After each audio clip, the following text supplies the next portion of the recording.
Rennie Good was a gifted soul, a writer and a poet and a mother, wow. She tried to hit an agent with her car, oh no! Pop, motherfucker, now she's gone! Yeah, yeah, yeah! Being a fucking liberal is a mental disease. Blue-haired and fuckables with the septum ring. You are not a hero, you're a fucking disease! You fuck around and find out it's what it is!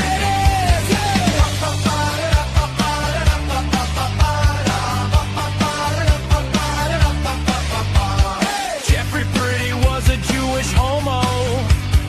Started talking shit to protect a chomo. He was getting nicked when he pulled a gun. Bam, motherfucker, now you're gone! Yeah, yeah, yeah! Being a fucking liberal is a mental disease. Blue-haired and fuckables with a septum ring. You are not a hero, you're a fucking disease!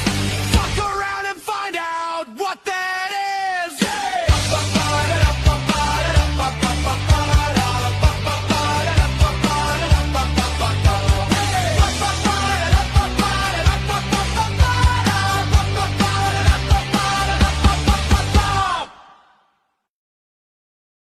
Hey guys, welcome to the program. You know, I've been talking about burn the voter rolls. We're going to talk about can it be done, the steps, the challenges, the facts. It's everything you need to know because more than likely this is going to become a highly contested point and a war. The left, the right, every single state that does not want to secure their elections. That's what we're going to talk about. And of course, when you see somebody like Mitch McConnell not even wanting to put the SAVE Act up for a vote, then you understand our system's broke. Come on, folks, it's a total disaster. I'm going to give you kind of a high-level education in how this works and what can be done, right? To fix this, because it can be fixed. President Trump does have the power. I think he has the testicular fortitude to do it. Now, the question is, will the people around him encourage it or discourage it? That's what we're going to be talking about in this program. By the way, today's program is brought to you by the fine folks at Goldco. I partner with them because they're the best. Look, all I'm asking you to do is to go to jovanlovesgold.com. Request your free gold and silver kit today because now's the time to protect your money with gold and silver. Goldco's the best. Hands down, you need to understand how and why gold and silver can protect your money, especially when it looks most assuredly there's going to be a digital changeover and you're going to need to protect yourself. Please, please, please, please, please, please, please go to jovanlovesgold.com. Get the information, okay? So, I'm going to try to do this as non-technical as possible. But the protection of our election systems in the United States means exactly this. Protecting the rat bastards who control us, protecting each other against and from us. That's what it means. There is no integrity in election integrity. Hell, there's not even a consensus on the right as to what should be done. It's a mess. But we're at that time in history, and it's horrible to think about this. Are we the Rome? Are we the generation of living people that is actually watching everything we've known, everything we love, everything we participated in crumble? Is that us? Were we assigned that fate long ago that it's going to be us to watch what is precious, what is good, go down the toilet? Our system's screwed. The question is, are the people going to accept a screwed system? And are the people going to believe they have no power? That's the big question. And so that's what we're going to cover on this. Burn the voter rolls. I will probably have to do this in a few parts. Share this program right now, especially with everyone around you. that believes they care about or in election integrity, this is going to be a wild ride. You got 2.5 minutes. Not fixing 2020 will damn our nation forever.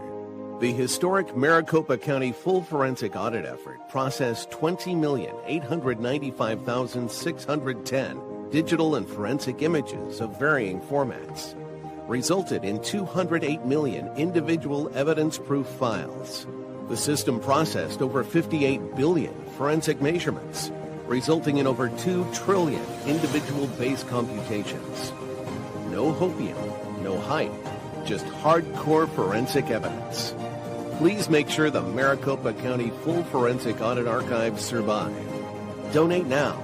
So if you want what happened in the 2020 election fixed, then please donate to protect and secure this historic evidence.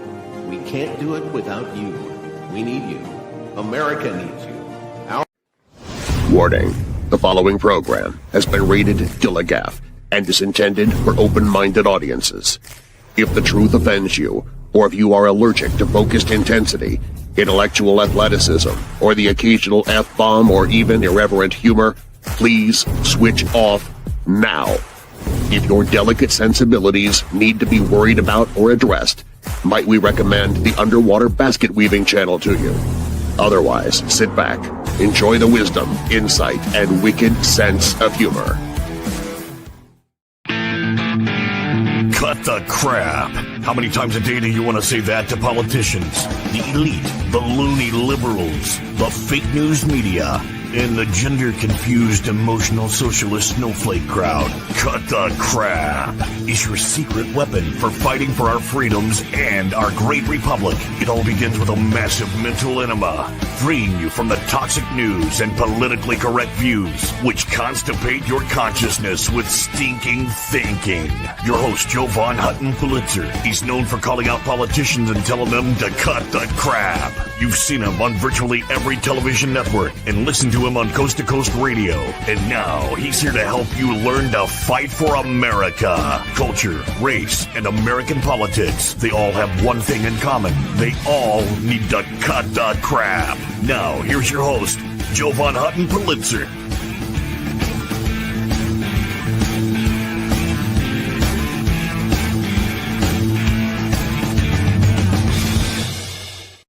Okay, folks, I put out a campaign called Burn the Voter Rolls. The premise is very simple. Back before they released the pandemic on us, the system prepared itself. One thing about the system is it leaves no stone unturned, right? Not a one. Not a single stone is left unturned. Hang on, I'm going to fix my Twitter real quick. And don't think that they do things in a way of, well, it's just one thing they do to try to manipulate things, or 10 things they do. It's thousands of things they do. Thousands. You got to understand it. Thousands of things the system does to manipulate itself. Because you have to remember, they're working to control not only all the assets of American citizens, but all the assets of America. So the play is really for about $400 trillion. Wouldn't you like 1/10 of 1/1000th of a percent? That's a lot of money. That's what the play is. When you're playing for that much money, where you can, I guess, legally take it from the system using maneuvers if you understand how to do it, these people play for keeps, and we're up for auction. Just look at Mitch the bitch not wanting to push through, the SAVE Act. It's right in front of our faces. His state tells him, hey, we want this. But you have to understand, Mitch is in a state, and you got to understand how they do all the manipulation. When you live in a state with an open primary, here's what it means. It means that You don't have to be a Republican and vote Republican. You don't have to be Dem and vote Dem. That's a standard primary. You can only vote for what your party is.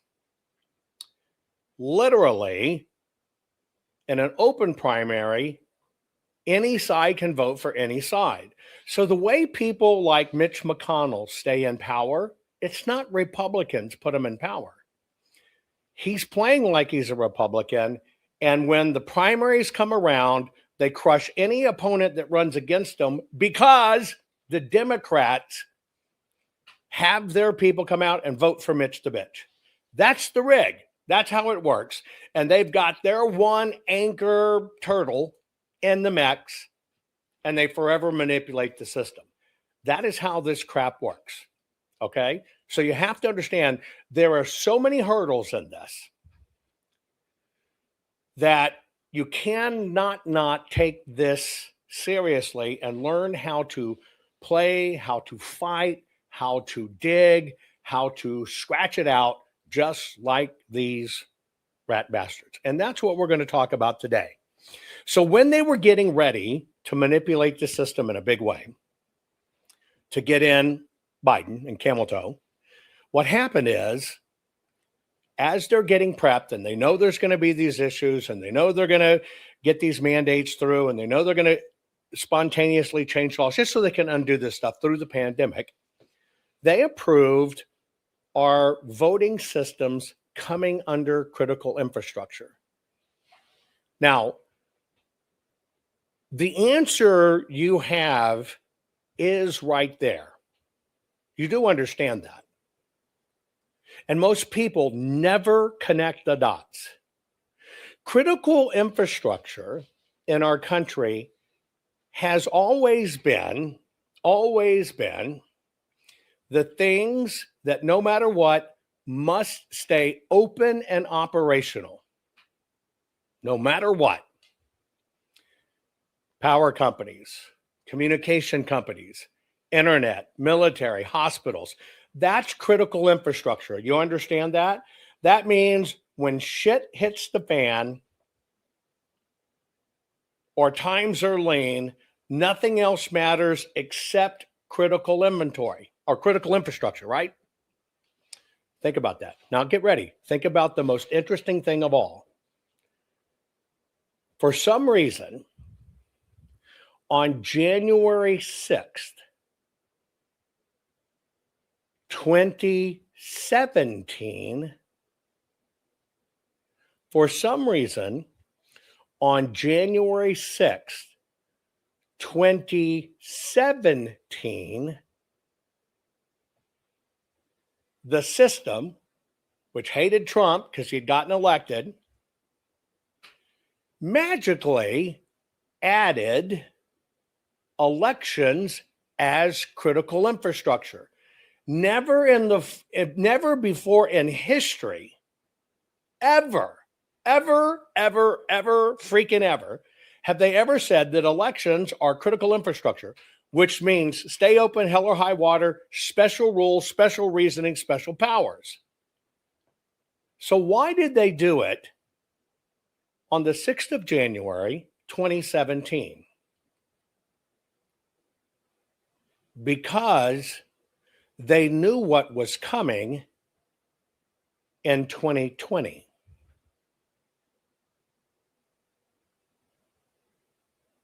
See, the thing that allowed them to dump the ballots was the pandemic. The thing that allowed them to keep people away, the pandemic. The thing that allowed them to put poll watchers in other rooms or watch by video, pandemic.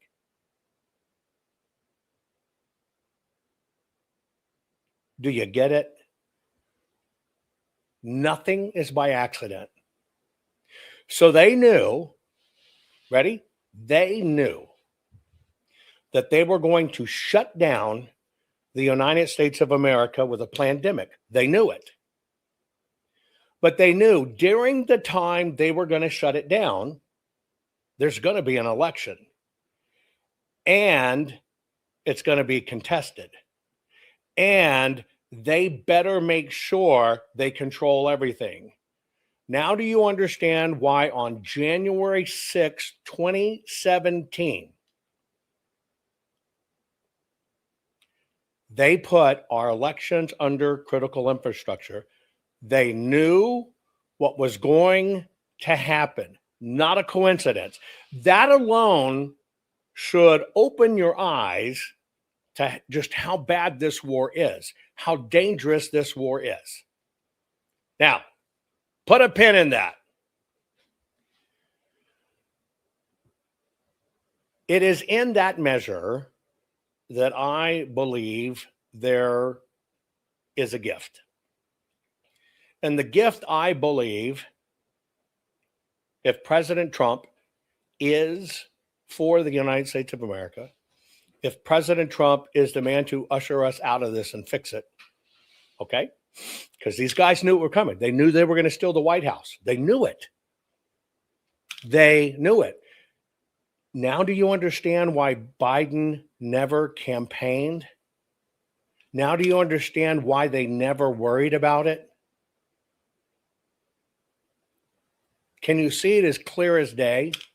Can you see it as clear as day? Why they never would worry about it, and for the first time in history, never campaigned? Because they knew what was coming and how it was going to be done. Now, when they put it under critical infrastructure,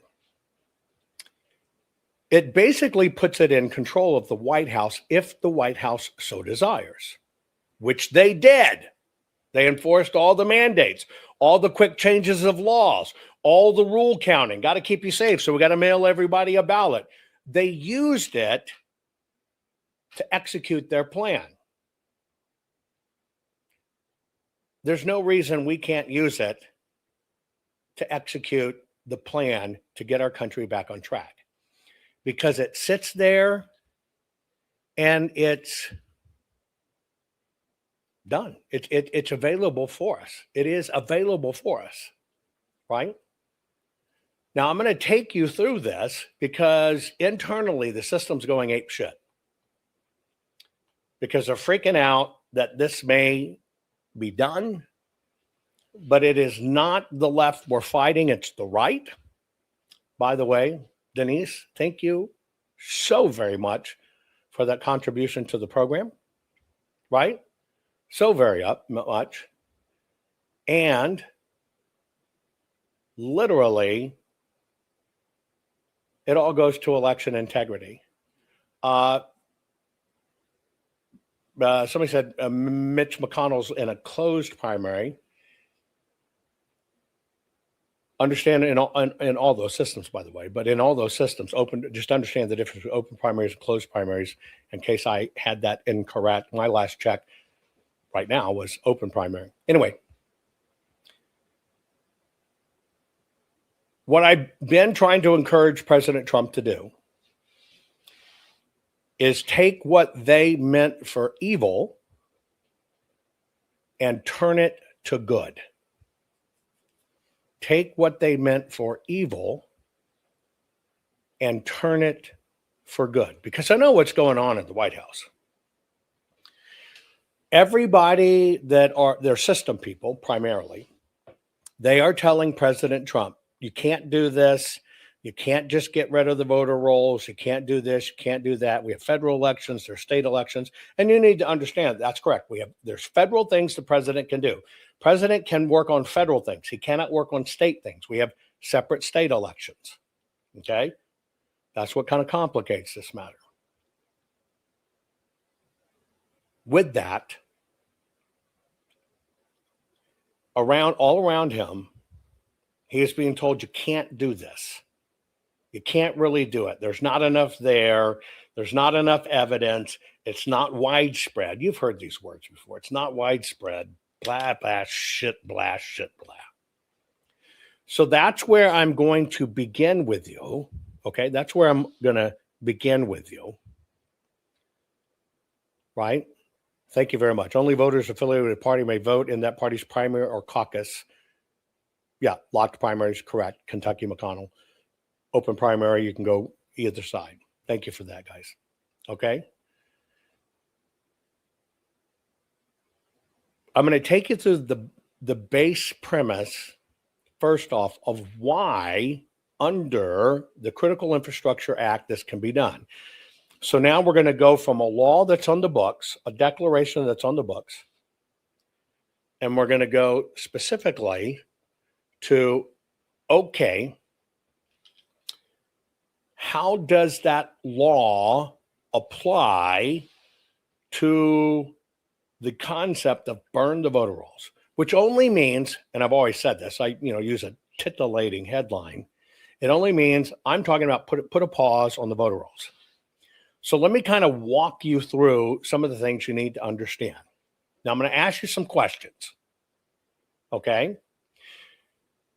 Let's look at this as a court of law, because it's all about laws, and this will be lawsuit heaven and whatever. And you got to understand that if the president's going to do it, he's got to move fast, because it has to have its time to work its way through. You cannot make a change to the voter rolls within 90 days of the election, meaning you got 90 days left. You can't make any changes. Now you back off, and then basically you've got the notification education period. You've got to give the states ample time to make adjustments in their system to accommodate what's done. So we're going to take off another 90 days. We're at about, from this broadcast, we'll call it to the midterms, 254 days. When you back all of this out, there is about a true 120-day window that the president has to act and allow for enough time that the courts just don't dismiss it, saying there's not enough time to respond. My personal philosophy is, President Trump, do it now. Don't wait the 120 days you have as luxury. Do it now. Go to war, go to fight, shake it out. Let's see who goes to war. See, you see states right now fighting the federal government. No, we're not going to turn over our voter rolls. I want you to think about that. And it's these states that swing the elections. Oh, well, you don't have a right to that. We're not going to turn it over. Why are they protecting the voter rolls? Because they know that's where the ammunition is. You're not going to go look on a machine and see what's wrong with the system. You need the rolls. You got to work through the rolls. So my advice to President Trump is do it now. Get it out right now. Because if he's got 120 days is the drop dead point that he's got to do it, so it allows enough time to run through the system. Don't wait the 120 days. This could be filed in 48 hours and run. Now, let me explain some of this to you. I'm going to ask you in the form of questions, answer in chat.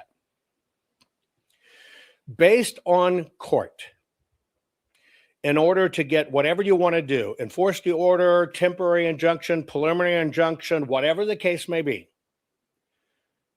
the goal is to stop the use of the voter rolls. That's it.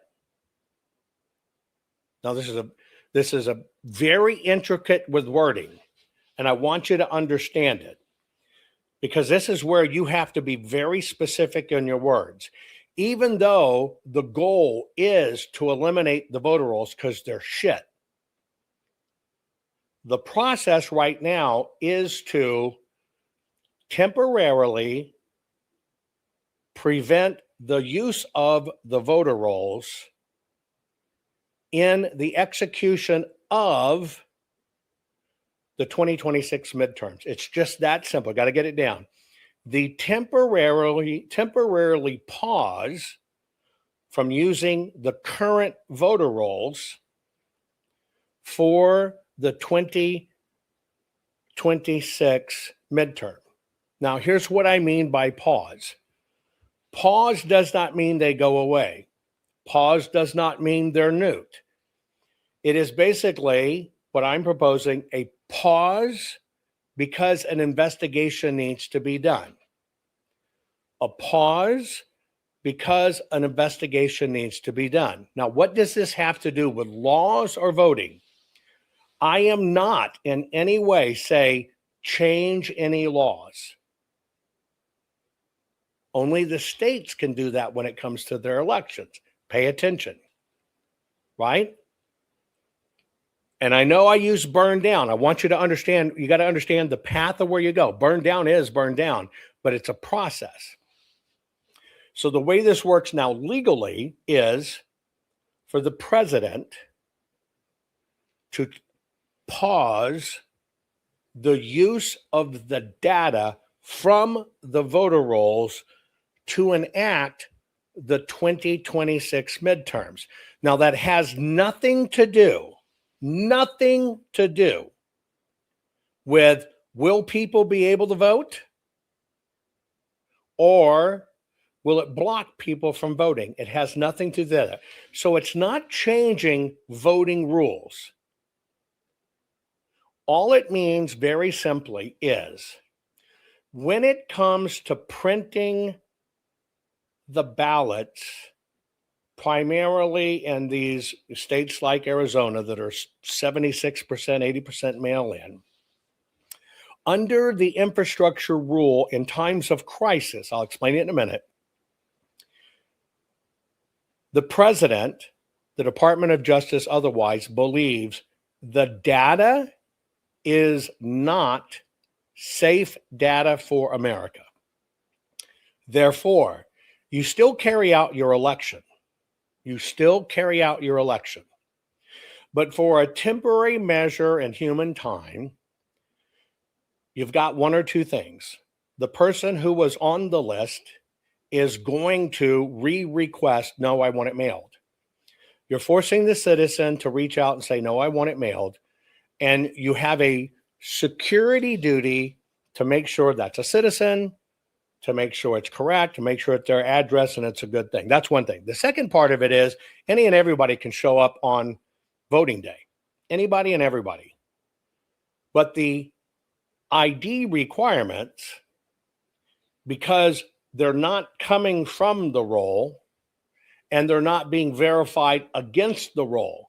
See, you can't have a bloated database and then put in measure, well, we're not going to do mail-in ballots because this database is bad.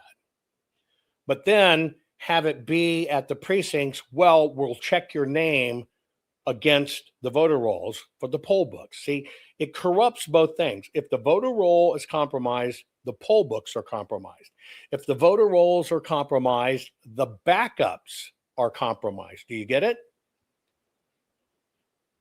The poll book is, in fact, the manifestation in the field of the voter rolls. If the voter roll is compromised, the poll book's compromised. If the voter roll is believed to be compromised, every backup of the voter roll will also be considered compromised. But all you have to do on election day, show up, give your ID, right? And as long as you're in your precinct and you're a citizen in there and it can be verified, you vote. So nobody loses their right to vote. That's the first thing you need to understand, okay? Period. Now, the system is saying that if you require people to get their birth certificates or you require people to come in with their passport, then you will disenfranchise millions of people from voting. Takes a while to get a passport, costs money to get a passport, especially if you want to expedite it, same with getting birth records. And so that's where they're going to fight it. Basically, what you do is you understand when the person comes in and they give their ID, all it does is on the side of the officials have to go through a few extra steps to verify the person prior to counting the vote. Now, why is that key? The law gives you the right, and this is the only right you have, to cast your vote. Did you know that? I exposed that years ago. You have the right to cast a vote. Only one state says that then that vote must be counted. And ironically, that's California. But the actual right you have is to cast your vote. So by allowing everybody to come in and use the standard ID, nobody's impugned because the government, the states and otherwise are faithful to the right you have, and that's the right to cast your vote. And isn't it a shit stick when you realize you actually don't have a right to have it counted? More importantly, you don't have the right to have it counted as it was cast. It's only cast that was defined. And cast means nothing more than you've been given an opportunity to vote and you've put it on a ballot and you have deposited it. And that's all it means. Now, it is in their bullshittyism words that creates the opportunity for President Trump to have a second half of it. And the second half of it is we're going to go through a more rigorous verification process. Once it's cast, we met the order of the law to make sure that it's a true and accurate person who has the right to vote before we count it. Who gives a shit about delays when they're already delaying a month to begin with? Oh, we're not going to get the results right away. Who gives a shit anymore? I don't. I just want it right. So that's the first thing you have to understand what this process will do. Now, the way this works from a government standpoint to be within the letter of the law, we kind of have to check off some boxes, right? Number one, we have to ask ourselves if, with the assumption that the voter rolls are compromised, if the voter rolls are in fact compromised, could a state, a county, a city, or the United States suffer irreparable harm? That's my question. If the voter rolls are in fact compromised, could the county, the city, the state, the country be irreparably harmed? That's the very first hurdle you have to get over. Could it create an instance where any of those are irreparably harmed? It's a no-brainer. So see, legally, we check off that box.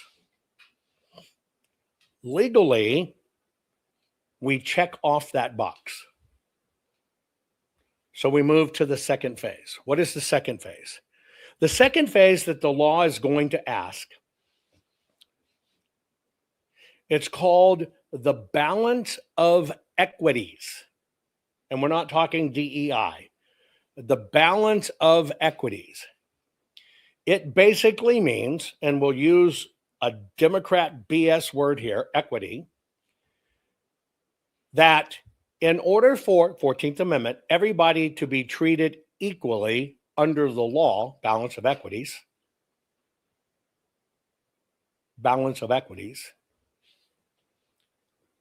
if you do this, meaning pause it and change temporarily, because we've already established for the likelihood of irreparable harm. Well, anytime you make a claim, you got to have a remedy. You got to have a solution that goes with it. So the next question in court is that balance of equities. Does the balance of equity favor this action or favor this order? Answer the question. If this was done, right? If this was done, meaning pause the voter rolls, et cetera, would it be in the favor of the citizens that you are giving them back their equity? Answer in chat. Would it be in the favor of the citizens of the United States of America, of the county, the city, the state, the United States, would it be in the favor of the citizens that you have now balanced their equities? Why? Because you've taken out irreparable harm, you're making a move to do protection, and is that protection all across a balance? Will it give people their equity back by assuring that everybody's treated the same under the 14th Amendment, right? And everybody kind of starts from the same start. So you can see we meet the litmus test of called balance of equity. The third point that you must pass in this, okay, that you must pass on this is called, is it in the public interest? Now that's different than rights. See, there are your constitutional rights federally and at your state level. That's where we just talked about the balance of equities. What we're now talking about is you as an individual. As an individual, is this in your best interest? It is in the public's interest. And that's the exact phrase, the public interest. Some of them may vary a little bit by state, but is this in the public interest? And the public interest means, will this benefit the public at large? Balance of probability, that's 51% on the scales. Will it balance in the public interest at large? Obviously, yes. Okay. I can go into all the reasons the left, the system, the right will fight this, but since I've taken you on these three statutes first, I'm going to let you be a jury of, we're all each other's peers. I'm going to let you be a jury of peers. Now, in order to do this, you have a few ways to do this, okay? The first way in this is if President Trump goes to CISA, right? Now, I want you to pay attention to my words again, because I'm about to drop something on you that your mind's going to go, fuck.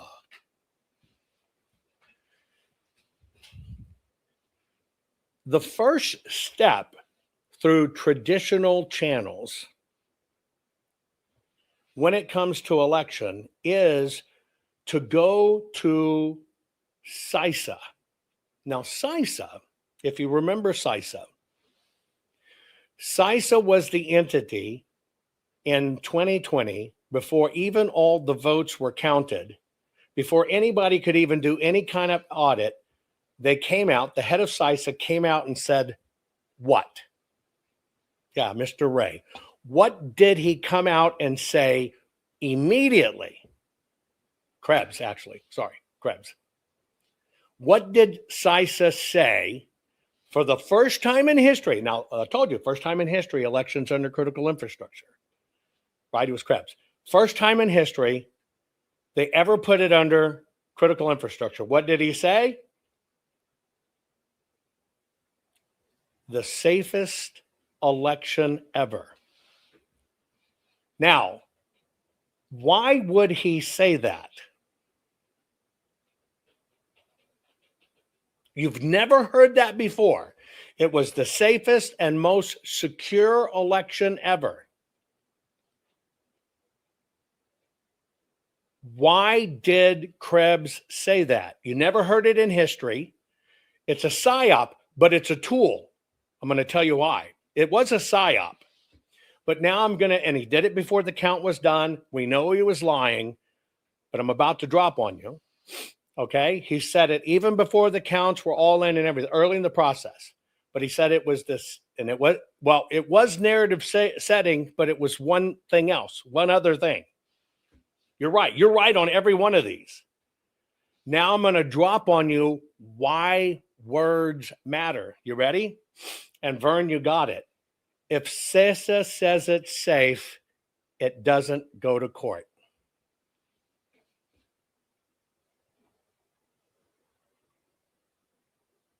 by law. By law. Now you know. Should send chills down your spine. Why did they change these rules? Why did they do all of these things? Why did they have the pandemic? I told you they work on every front. That one statement,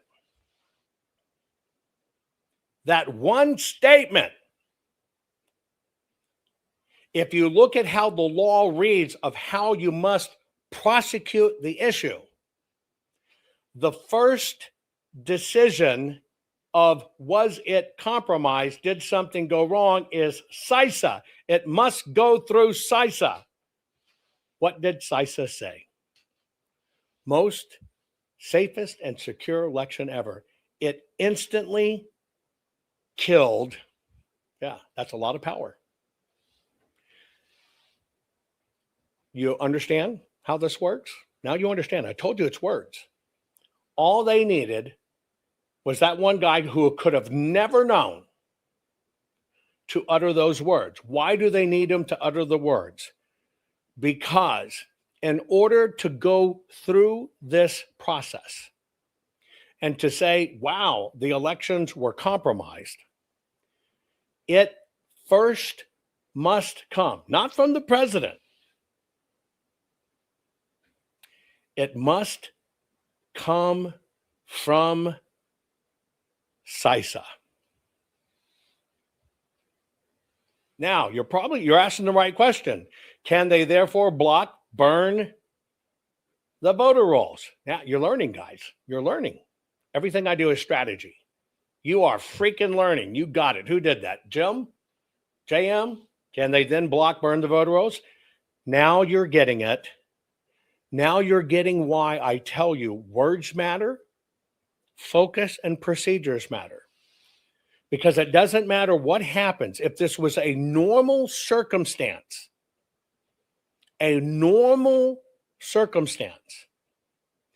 because this is not within the general constitutional power of the president to postpone or cancel federal elections,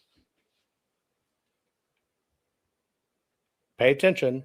It is not within the constitutional power of the president to postpone or cancel elections.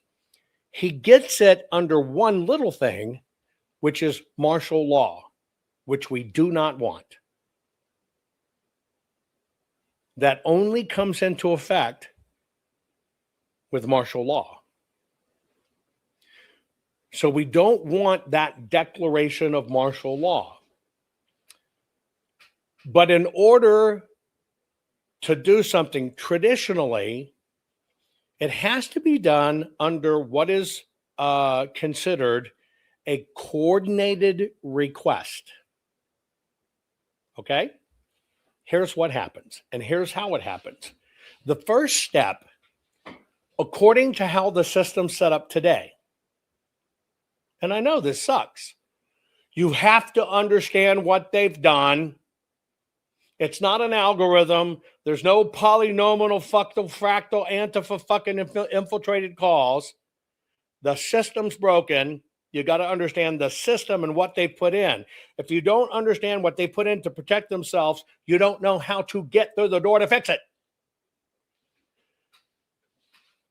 The president, in his constitutional powers, still has a process. Here is the process, the procedure that they have currently on the books. Okay? The first thing that must happen. Now, see, I'm talking about how do we get the president to do it? How does he do it within his powers? So we have to navigate into this very narrow sliver of where he has the power to do it, but it must be done the right way. Now, when you understand if there's 100 doors and we got 10 we can go through, everybody at the White House or legal teams are going to be pointing at 90 doors. You can't do it, sir. You can't do it, sir. You won't win. You can't do it, sir. Because that's how they're wired, right? They don't want flack. They don't want pushback. They want to stay politicos. They want to keep on working for other administrations. So they're not here to fix it. They're here to get their checks and raise a fuckload of money.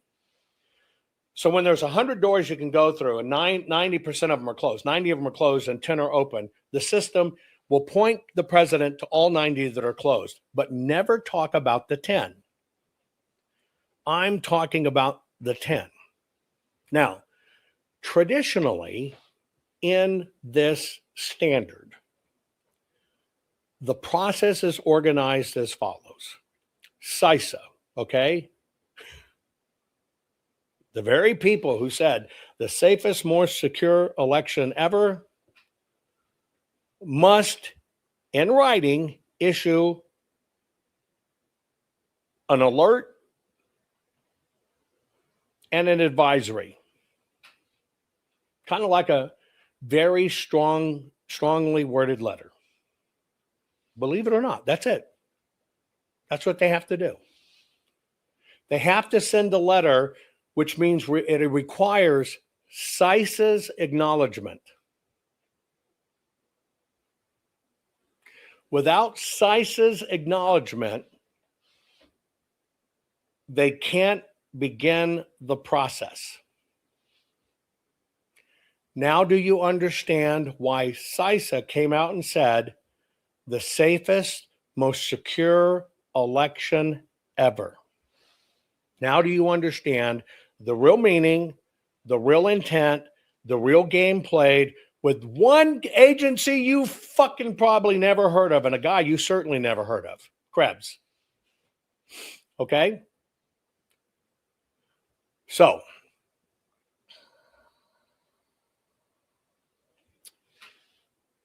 once you get through CISA, and I got to remember, what does CISA stand for? CISA. CISA stands for, hang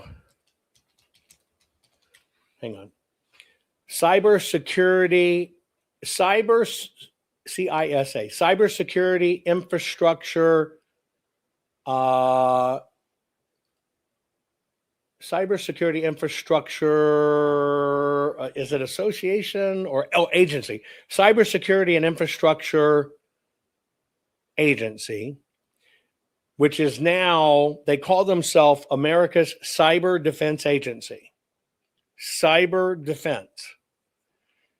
You kind of see a trend. They too stay away from the paper.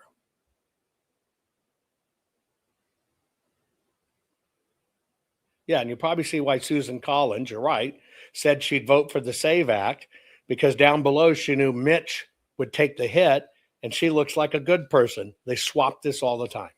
So that's what CISA is. So what has to happen is CISA must trigger this.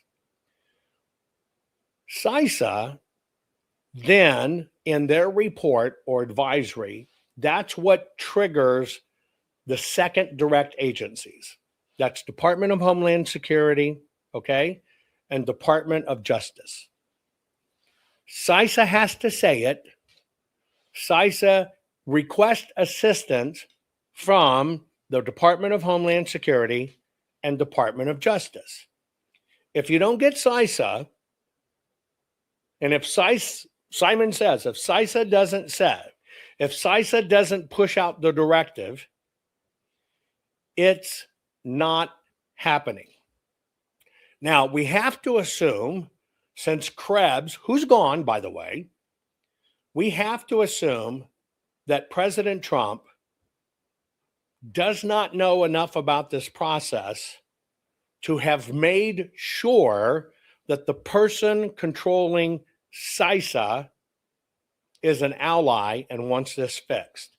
So what we have to do is we have to assume that CISA is still compromised. Okay? Now, normally what would happen is CISA has to put out this directive. Department of Homeland Security, Department of Justice get involved, and then what they do is they ask the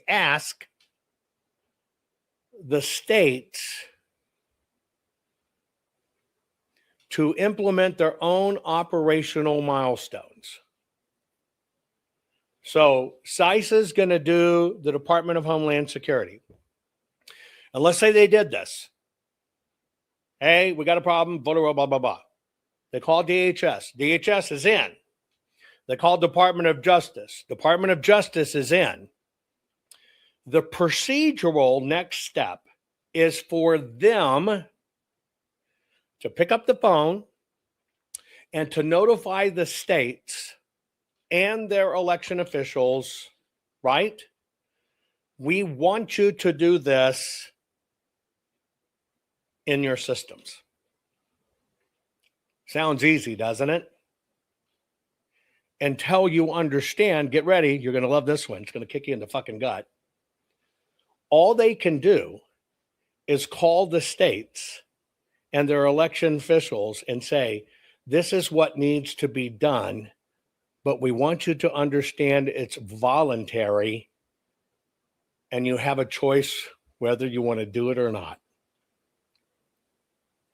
Even at that level, we're removed from the Election Assistance Commission, which is voluntary rules. That's why I don't focus on the fucking machines. It's voluntary. At this level, that request coming down from Department of Homeland Security, the Department of Justice, going to the states can be nothing more than asking the states to voluntarily do this.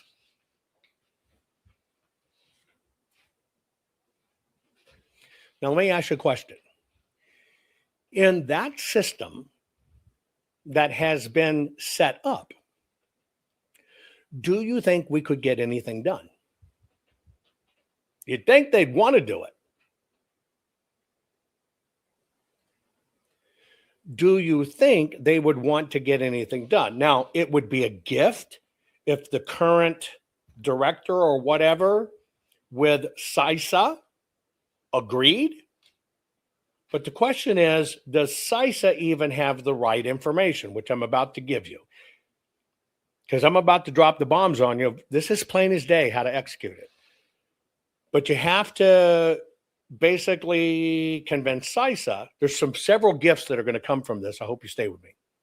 There's several gifts that are going to come from it, but you have to get CISA. Now, CISA makes the directive, it will just carry more weight. It will just carry more weight. Okay?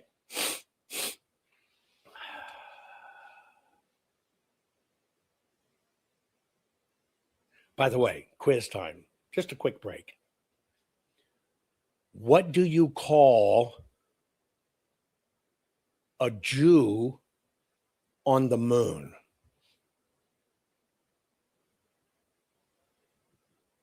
Taking a little break.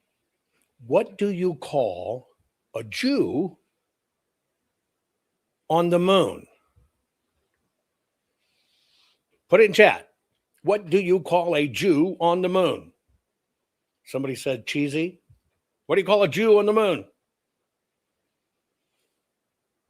An astronaut, you fucking anti-Semite. Actually, Seth Kessel told me that yesterday. I thought that was very funny. An astronaut, you anti-Semite. Okay. I digressed, but it was worth it. Okay. So let's say we get CISA. We still have to deal with the states. I'm telling you that I would guarantee you that not a single executive board member of CISA has any direct reports that would lead them to believe that the 2020 Trump election was compromised, right? They probably have no reports. Now, I'm choosing my words carefully, that the 2020 Trump election was compromised. But let's say they did. We could begin this process. So we still have to deal with the states, okay? Now, what happens is, this is where can the president or not just unilaterally say, you're not going to use the voter rolls. This is where wording means everything. This is why I said pause. If it's ever presented that the president is changing the rules, Legally, it's impossible. But what the president does have is investigatory powers. Very important. If it's ever perceived that the president is changing the rules, right? And this is a discussion I had with President Trump face to face, and he knows only as president can he do this. If it's perceived he's changing the rules, he can't do anything. He certainly can't do anything at the state level because everybody's required to execute the law. But the president, right? Hey, Lucy was suffering from cancer. She wants you to send her money now. She just popped up on Facebook and says her friend Kumbala Nugala Wala in Uganda can cure the cancer. Just message me.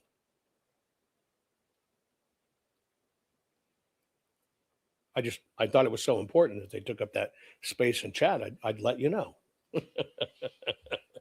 Hey, everyone, I was suffering from cancer and no, I'm not. But Dr. Solomon. Okay. Had to be important. Shit, it was that big. I had to let you know. The president has executive power, and the president has a fiduciary duty to the United States of American citizens to protect. Now, protection is completely different than writing laws. If there is a threat,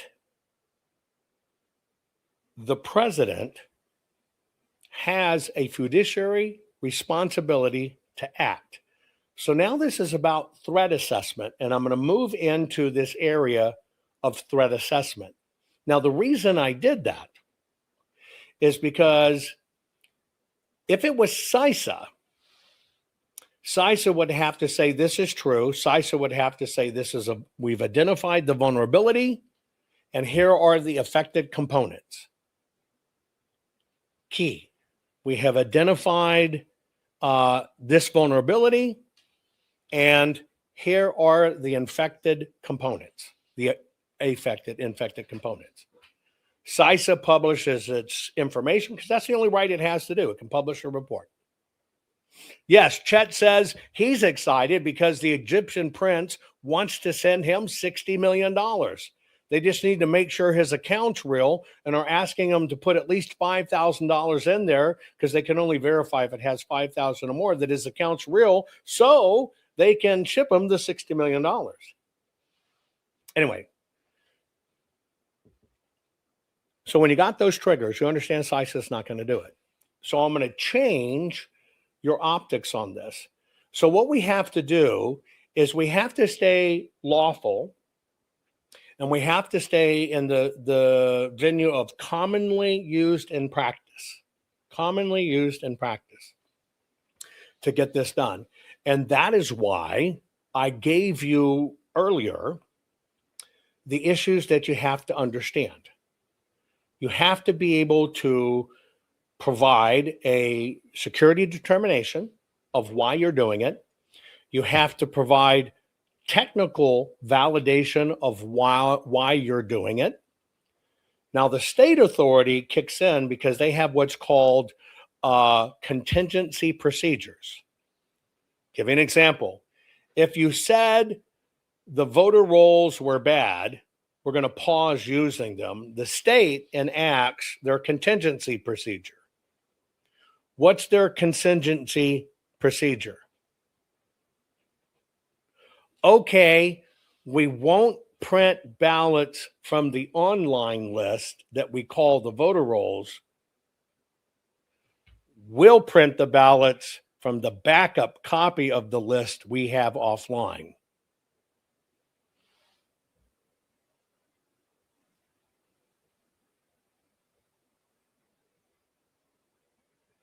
Let me say that again. The state then kicks in and says, if all this goes right, okay, the voter rolls are compromised. What's the definition of voter rolls? What the state keeps, and it is a database. What the state keeps, and it's a database. So we'll protect it by not using the database the state keeps, we will use the copy we have on the poll books or the version that's offline. And Denise said it. What's the fucking difference? Words matter. I'm going to take you through a drill. First off, you have to have evidence. It doesn't matter what this is, you have to have evidence. That's key. You got that? You got to have evidence. Even the president has to justify why he's doing it. And you can bet they're going to say, that's not just, that's not real, that's not verified. It's horseshit. You're a lying Trump, dictator, Nazi fuck. Let's go through a few things that are published and known. And I want you to assess if, in fact, any of these meet the criteria of being a threat. Because that's what it is. It has to be a threat.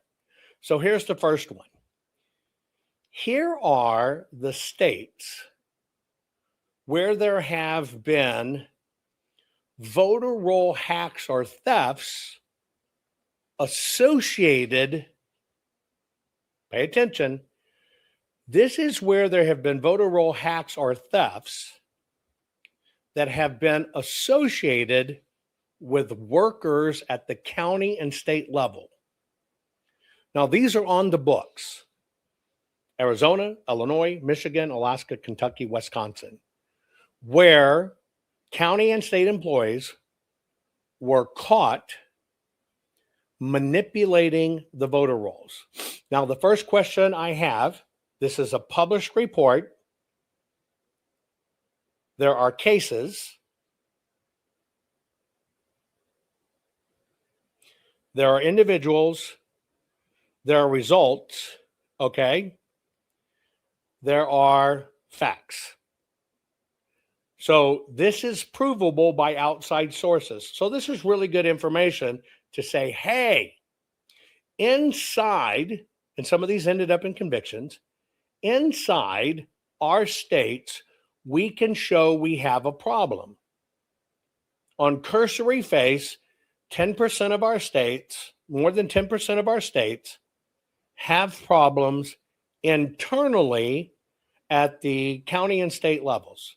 So, first question, would you consider that proof? Put it in the chat. Would you consider that proof? Now, I want you to understand the court will accept that as proof. So those were the first states that can be used for this case. I'm going to give you more. I'm going to go progressively as they get better. They have nothing to do with machines. They have nothing to do with stolen fobs.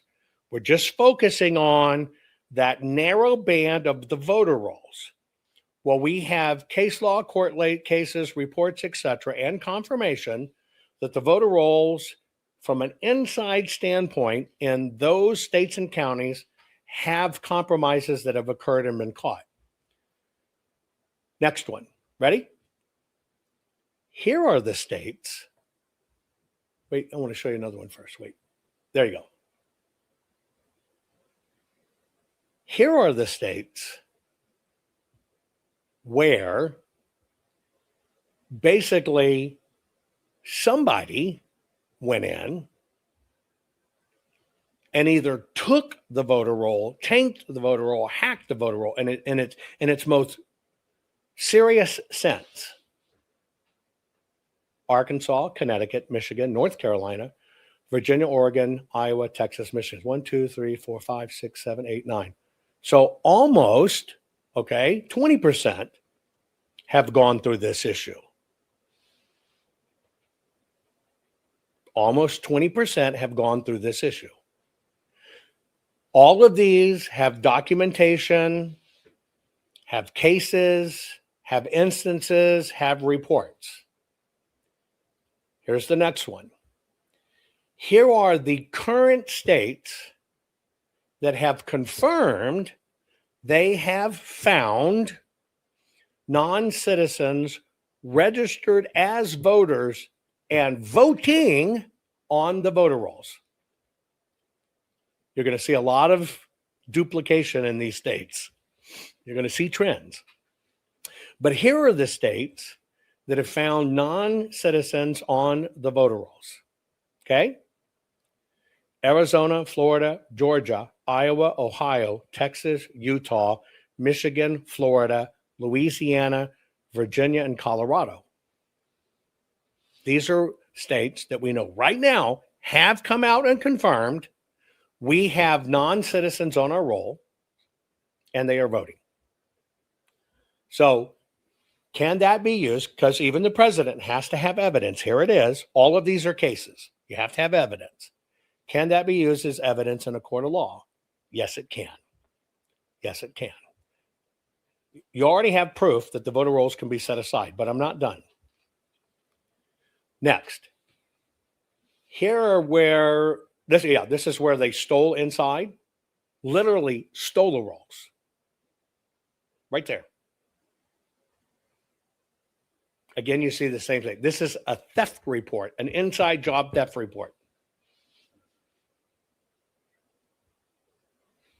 Now, on its cursory review,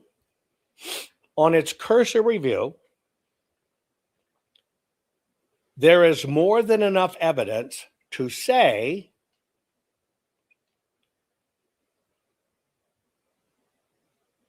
our voter rolls are in fact compromised.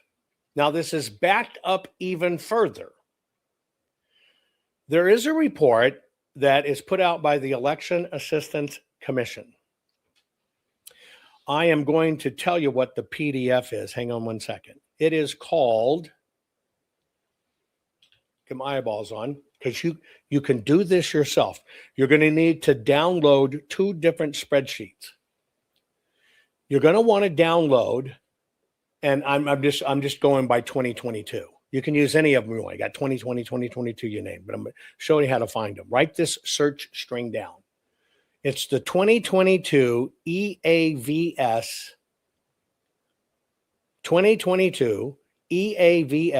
for public release. That's what you're looking for.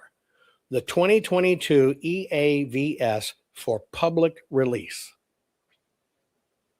That is every state, every county, their exact numbers as now certified by the state and the federal government. It's a spreadsheet. It's about 6,400 rows deep, but it has everything. Now, they do it very craftily because you won't be able to understand what you're looking at. But for those of you that are in research mode, and I'm telling you, dig into this, you'll make some incredible, and I don't know, let me just see for shits and giggles. Can I drag a spreadsheet to my Telegram? Let me just try. I don't know.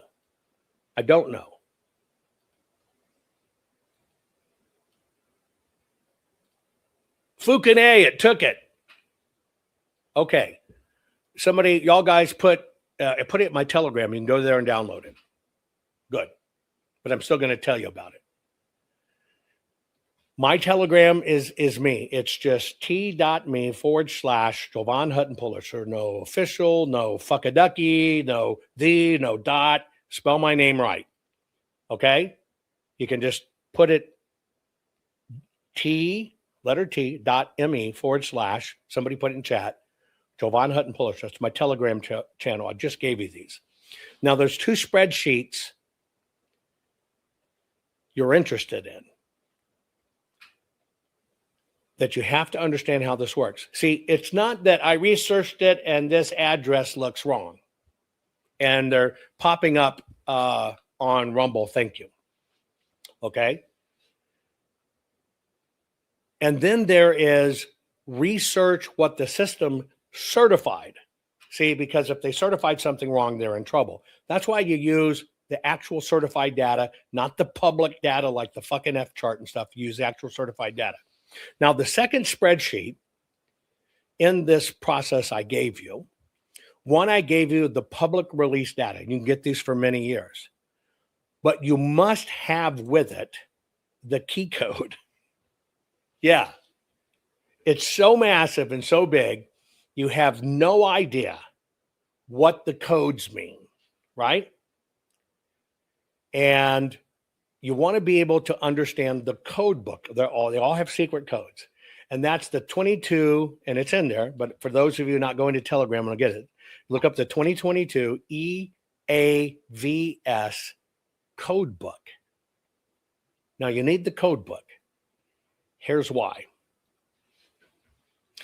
In that code book, it tells you every reason that somebody was allowed to vote, registered to vote, what type of voter they are, whether they're military, whether their social security number matched, whether their address was rejected. I mean, it's fucking everything. But they bury it so you can't see it. You can take one category, and I think it's category 8, which has a series of codes, 8A, 8B, 8C. I think that's it. You'll look in the codes. You will look very pointedly at the number of dead people your county removed from the voter rolls for any given period.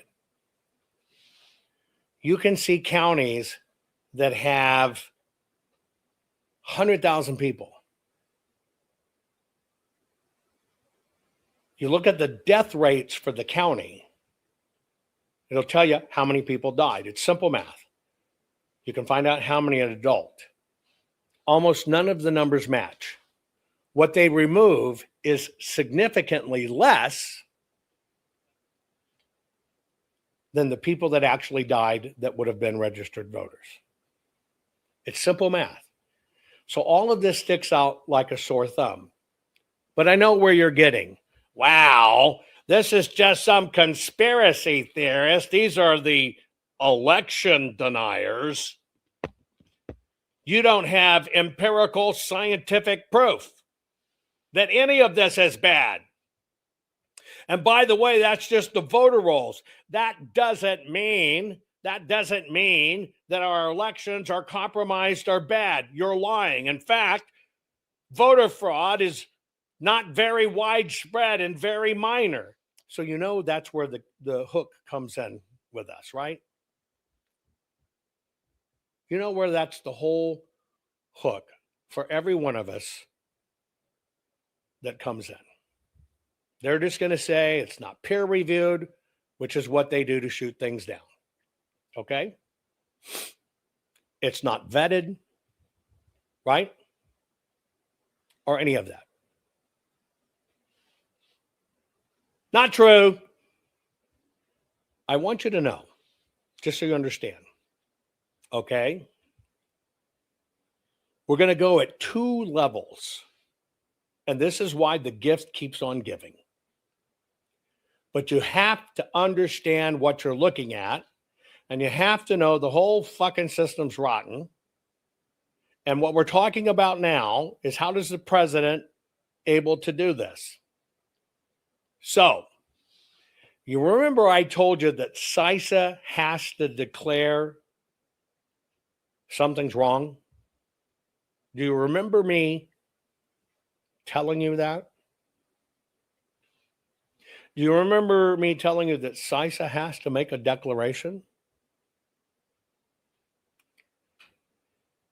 If we were looking only at government bodies, federal level,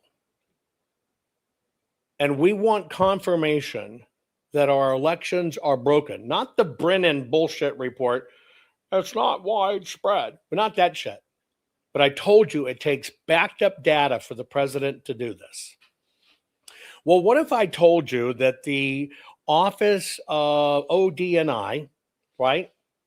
Intelligence Office, that the intelligence community put out a report, a certified report, saying beyond a shadow of a doubt, our elections in the United States of America are fully compromised.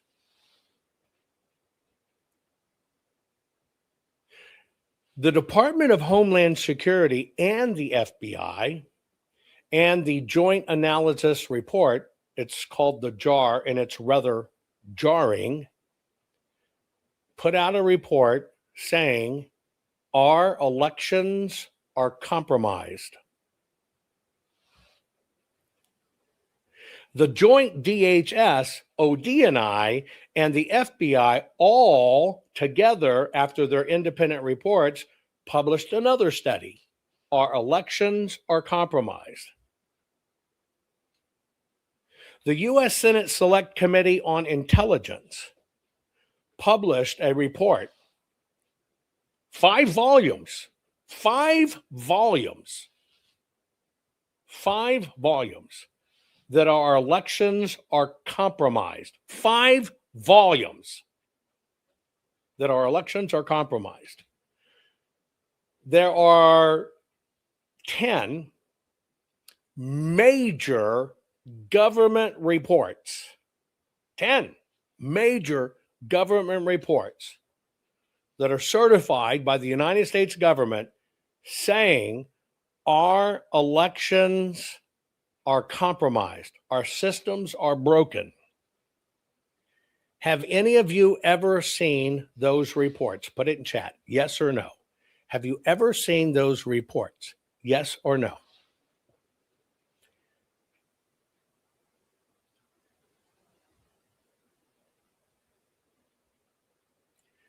Now, these are published. These are documented in American history. These are evidence, submitted into evidence as absolute fact. And every one of them was published by the holdovers of the Biden administration immediately when President Trump came in after being elected in 2016.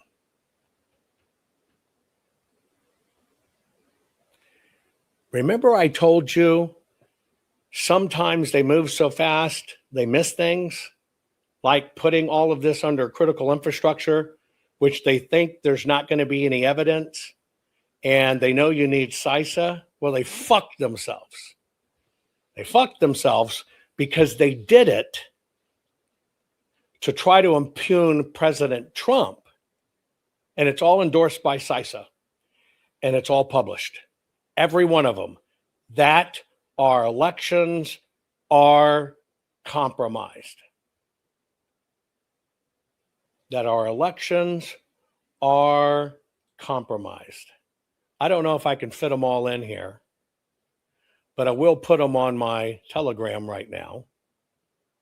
I'll give you every one of them. You got to go look them up on your own, but I'm giving you the search string. Okay, there you go. It's on my Telegram. That is every single report put out by the federal government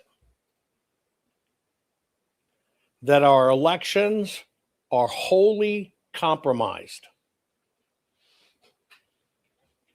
Once again, see, the system set up, they never thought that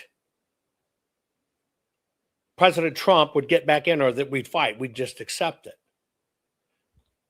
But in their rush, they published reports that President Trump has full right and ability to use because it's every fucking intelligence enforcement department he needs, and they cite CISA.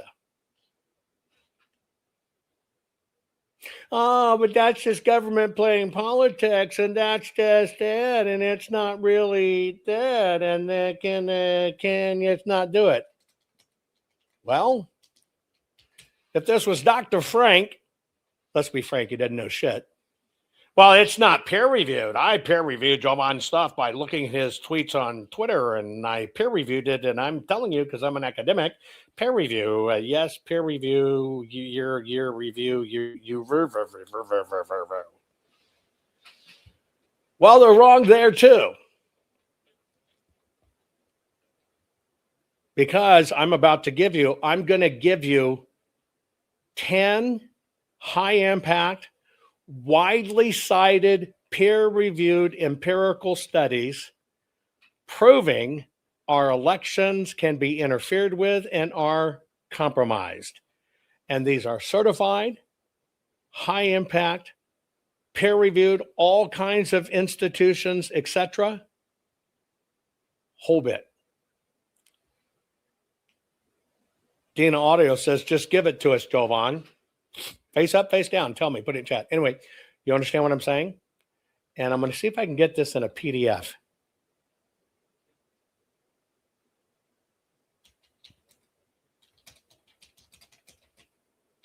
I'm going to pull it up in my system.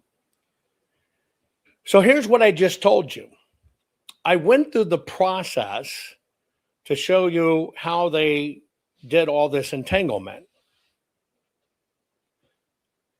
But what they did is they undid themselves at the same time. And now it presents an interesting conundrum, which also benefits President Trump. Ready?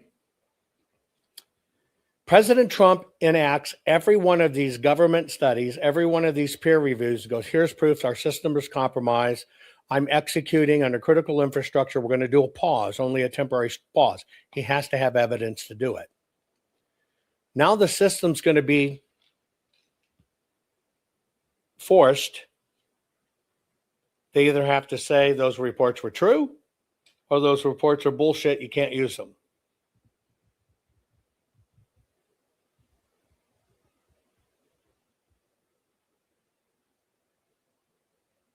So you're going to find academia, you're going to find agencies that are going to be incredibly quiet because it backfired. They're going to be incredibly quiet. So from an evidentiary standpoint, President Trump has more than enough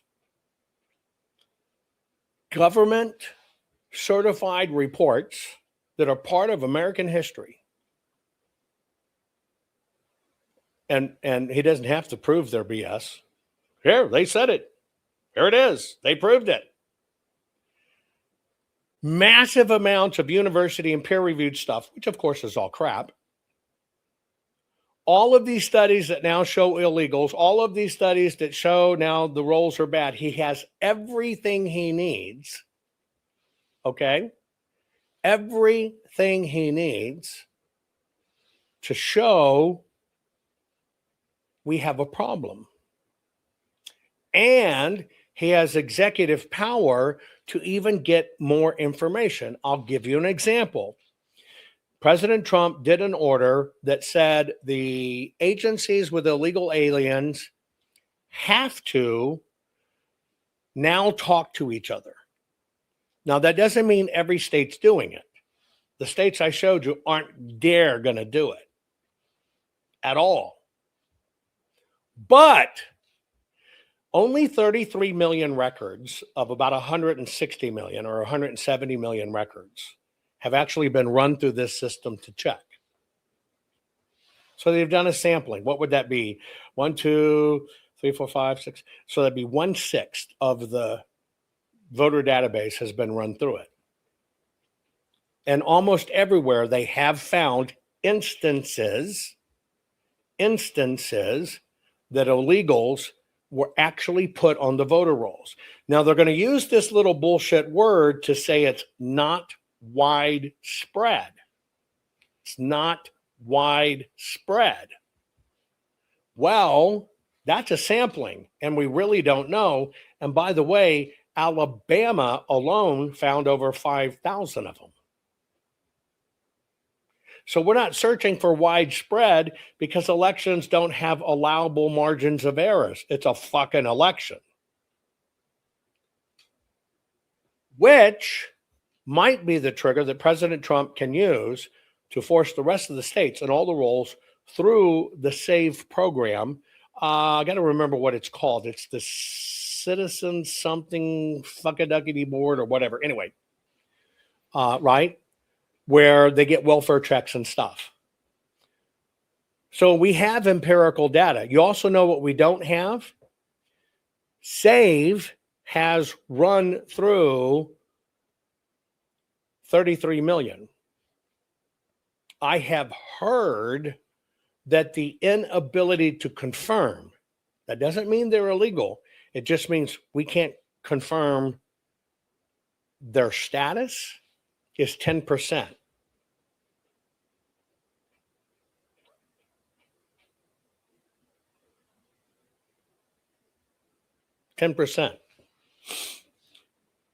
So when you take these instances, right, and you understand how it's done, and you look at how government employees and county employees manipulate things, and I'll give you an example. Pulaski County, right? That's in Arkansas. One person went in and changed 132 people's precincts. Might not sound like a big deal, but you can only vote in your precinct. We're seeing that done in the mail-in states.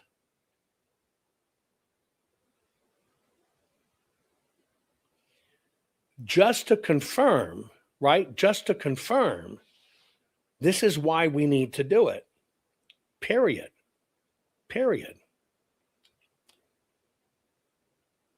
We have so many little breaks. So basically, from a court of law, it's the preponderance of evidence, and this is why in the court it occurs. What we're trying to do is to find out how high spread it is. It occurs. And that's the threshold where in politics, when it comes to counting the vote, they kick on this widespread. Well, it's not widespread. And that's how we allow them to BS in it. By the way, all of those where I showed you the states, right?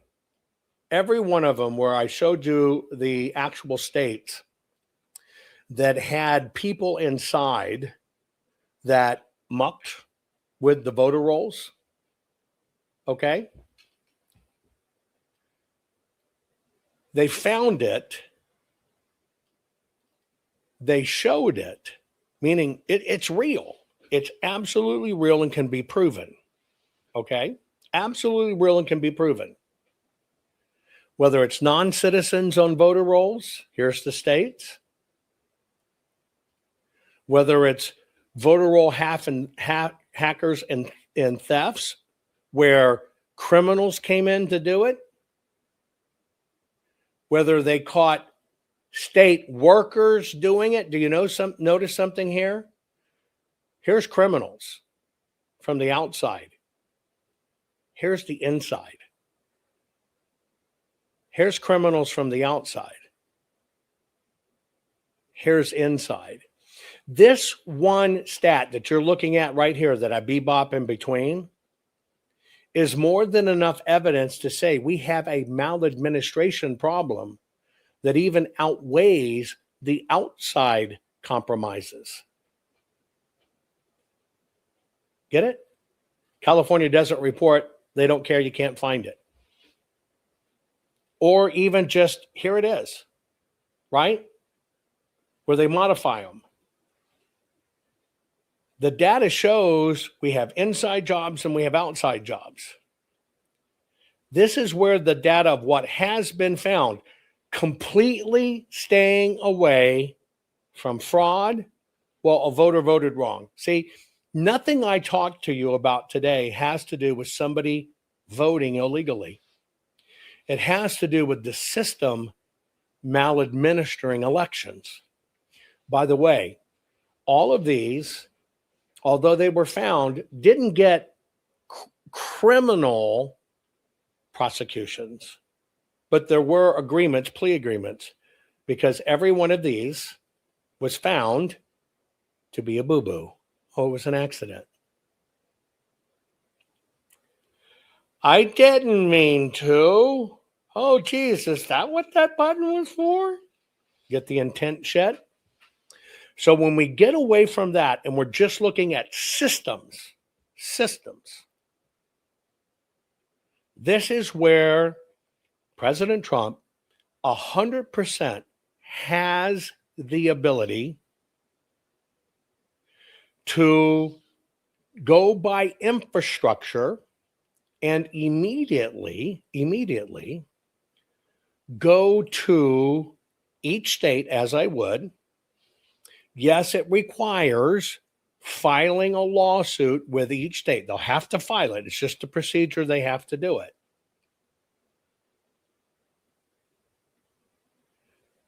But in filing the lawsuit, which would require, look, we're just not going to use the rolls. Everybody's going to get the vote. You got to show up with proper ID. And you vote the day of. Now, another interesting secondary trigger kicks in. You know, obviously, they want to try to have the president go through Congress. Remember I told you about 100 doors and 90 doors are this way, you know, closed, and 10 you can go. I showed you the openings. They're going to be telling him we can't do it. And the number one thing they're going to tell him to do it is, you can't do this. You can't draft a federal bill. We'll never get it approved in time. And they won't even approve it. Mitch McConnell just taught you that. Which, by the way, get ready for this, listen, is the best gift that could have ever been given President Trump when it comes to this executive order. Why? Because the loophole to avoid Congress, it goes from Congress to the Senate to the president, the loophole to avoid Congress, get ready, is you have to prove Congress is unwilling to act on it. What did Mitch McConnell just give us? Even something as simple as you got to have ID, Congress is unwilling to act on it. Mitch McConnell handed the president exactly what he needs to circumvent Congress. Why? Because they've already taken the SAVE Act, which has minor elements overall, very easy. And they won't let it go through. Now he can say, under critical infrastructure, we know this is going on. And we know Congress will not pay attention to it and fix it. They have foregone their fiduciary duty. That was a gift. Right there, black and white. Why? Because it's about elections. It's about IDs. It's about the fucking systems. And Congress failed to act. Thank you, Mitch McConnell. Because what happened here is you just accelerated everything, which basically puts it at the state level. If Congress won't act, now you're forced to go to the state level. This is where the president can do an executive order mandate. What they can't do is they can't change the rules. I want you to get very clear about this. You can't change the laws of elections. It just doesn't work that way. But I'm not talking about changing the laws or the rules of the election, am I? That's why I said they're going to push President Trump to 90 closed doors when there's 10 open. The 10 open is as an investigatory action, because we can prove beyond a shadow of a doubt, thank you, Democrats and others, peer-reviewed data by universities and government reports, our election systems are broken. And even since then, we have more and more and more and more and more. Houston, we have a problem. What that does is that forces Department of Justice priority. Now, the president has a little more power now that Congress acted. Now that Mitch the bitch won't do the save, he gave the gift for the president that when the president does this executive order and is going under critical infrastructure, he can now say, I can prove you didn't act on it. Therefore, he can reject all grants and fundings for elections. That's the one power he has, to deny funding because they won't act. Mitch McConnell just gave us that. You need the rejections. You've got to go through these procedures.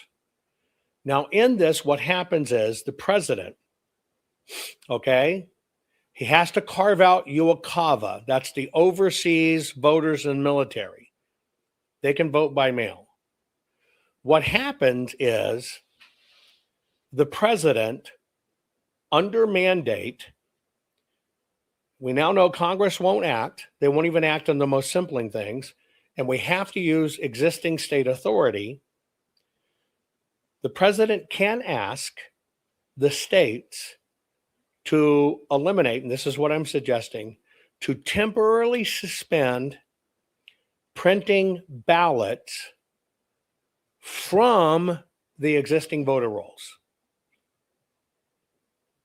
That's it. Prevent the printing of ballots from the voter rolls. It means it just can't blindly be printed. Can't blindly be printed. You can't just, shit out tons of ballots. As the security measure, which I told you in other things, is this is where the voters, nobody's being disenfranchised. You can show up, you can call in. I don't want to walk in, send me a ballot. But now we have a procedure under this investigation for the investigation, not new rules. Under the investigation, for the investigation, they can put in rules about how to verify. Now, EOs are not laws because the next administration gets to wipe them out. That's a gift. Now, of course, he's got to do this. He's basically would be asking for a restricted limit of mail-in voting temporarily and a restricted limiting of the printing process because the data inputs are compromised and they have to understand where those compromises come from. Period. All he has to do is everybody can vote. It doesn't change any laws. We're going to send out to UOCAVA. That's it. But it's going to give us the time to check the voter rolls. Now, everybody who comes in, if there's a question, they can't deny you to vote. If Paco from Taco Bell from Mexican City and the drug cartel leader walks up and says, I want to vote, he has to be handed a ballot and allowed to cast a vote. You can't deny him. He has to be allowed to cast a vote, which is the law. But that particular ballot, because he won't pass ID or can't pass ID or it's questionable, will be a provisional ballot. And a provisional ballot, which by law is why we have provisionals, it's satisfied. That's why they don't break the law of rejecting your provisional. You got to understand how the law works. You only have the right to cast a vote. So why when you go in and they say, well, you're not on the list, and you say, sure the fuck as I am, and you know it, and they say, well, you got to cast a provisional. See, they never close that loop and tell you, okay, we counted your vote. You just got that because that's the law. They only rejected the clearance of the ballot, but you got to exercise your right to cast a vote. See how it works? That's why it's all about cast a vote. So in this process, the president can enact and prove beyond a shadow of a doubt it is not cumbersome on the states. How can he do that? Because that's how they're going to fight it. This is cumbersome. We won't have results every night. Well, see, 2020 gave us that gift. 2022 gave us that gift. 2024 gave us that gift. And what is that gift? Well, you can't count them and give us an immediate result anyway. So it looks like you need 60 days. So You got 60 days to provide the evidence this was a real voter. And here's the standard we need it under, because this is an ongoing Department of Justice, Homeland Security investigation. It's got to just meet this standard of investigation. You see how it's the gift that keeps on giving? You can't say over here, well, we're not going to have a results election night when they're fucking taking a month or two to count anyway. Use it. Use it. All of this can fall in to what's called emergency court orders. We use the data we have against them. We use the patterns they produced against them. We use the data they gave us against them. We use the facts against them. All of those things create standing. And then, because the president automatically has standing, you got to get to the second hurdle. What's the second hurdle? The second hurdle is you must have strong, specific evidence.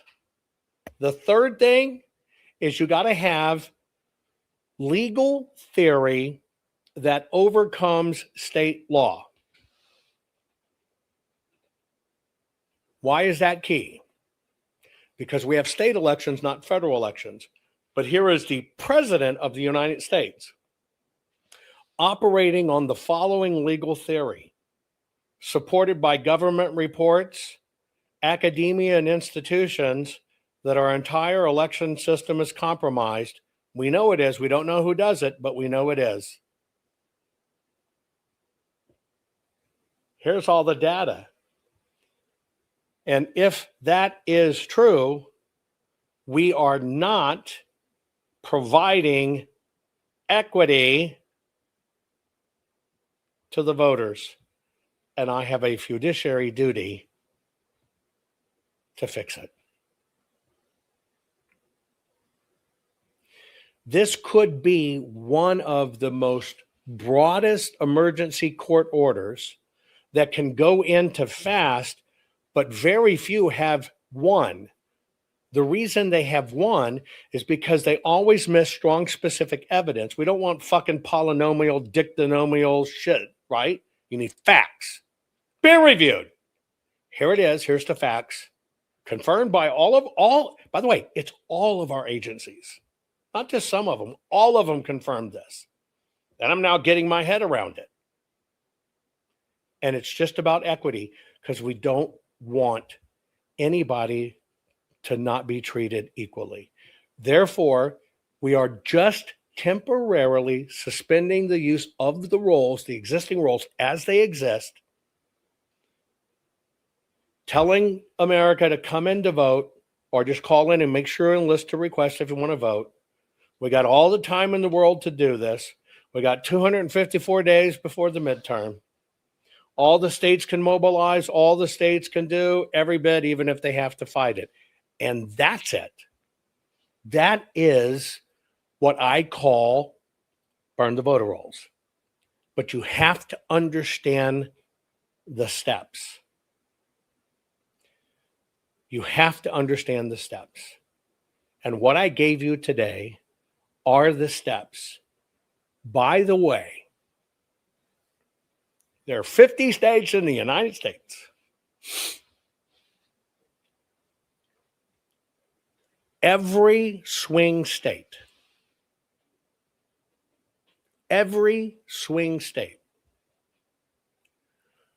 currently, that's Arizona, Georgia, Michigan, Nevada, North Carolina, Pennsylvania, and Wisconsin.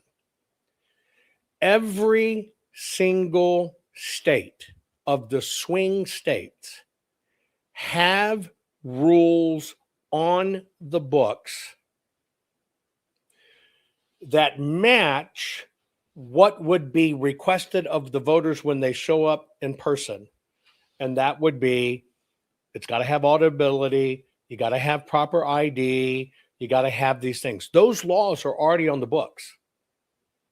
Already on the books. All the president is doing is saying we're lifting the time constraints, because you're not working in it anyway, so it's not about fucking election night. You need 60 days to do it? Great. Do your signature testing. You're going to show your work. It's kind of like new math. You're going to show your work. We're going to just cross-check it. That's all it is. We're just going to make sure it's good. Every swing state has components, whether it's ID, whether it's rejection of drop boxes, whether it's rejection of mail-in ballots because the addresses didn't match.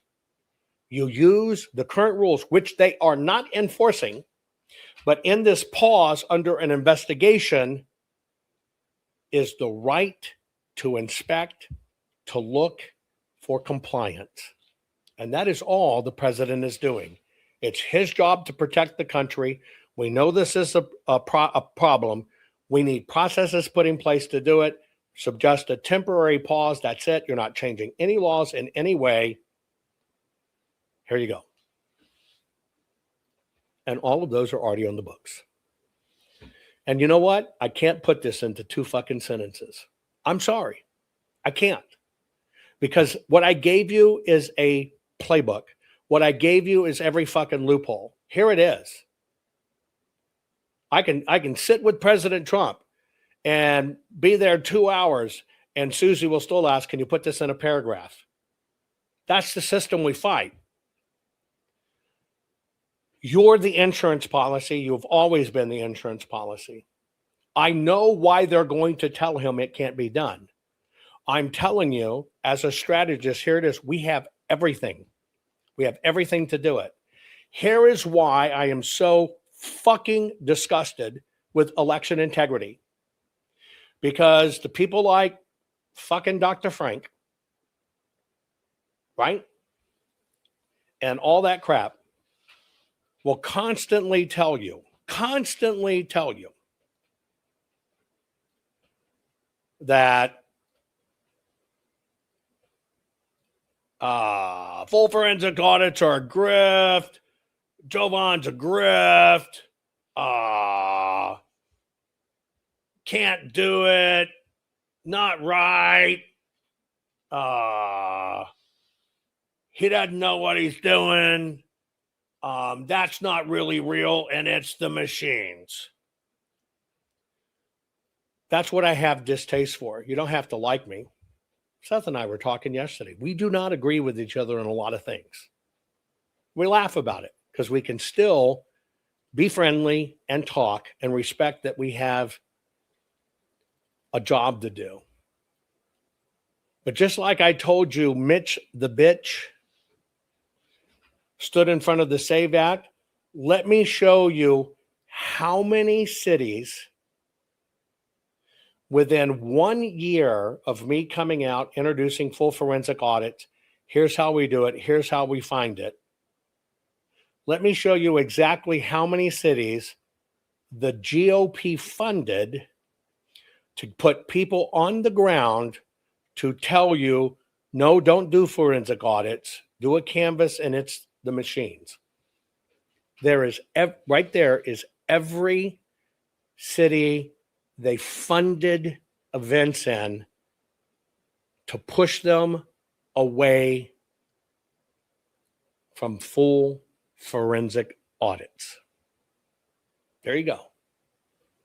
This is why I have so little respect for election integrity, because there is no integrity in election integrity. So few people really do the hard work, but you got a lot of speakers, a lot of travelers, a lot of shit to continue to tell you not to focus on what's real. This is the depth we go into. This is the depth I want you to learn. Right? There are. This is, by the way, this is only three people they put on the ground. There are many more. This is a map of 3 particular people that got funded to go around to the cities right there. That's just 3. Pressler's not in there, a lot of others. This is just 3 people's trips. Look at that. Look at the amount of that travel.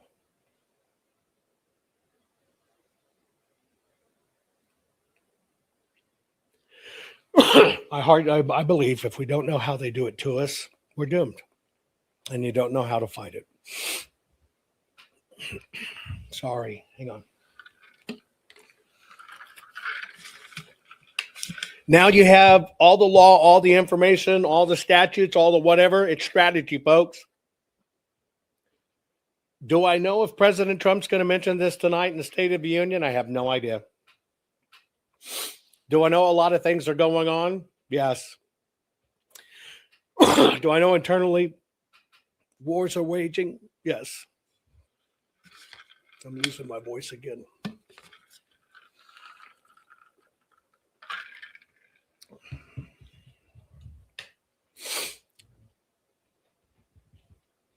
But you have everything you need. And the only thing, if you took away one thing today, you now understand why CISA came out and said the most secure, safest election ever. You know why the Democrats put elections under infrastructure, because they knew the pandemic was coming. And you now know how all of this was a setup.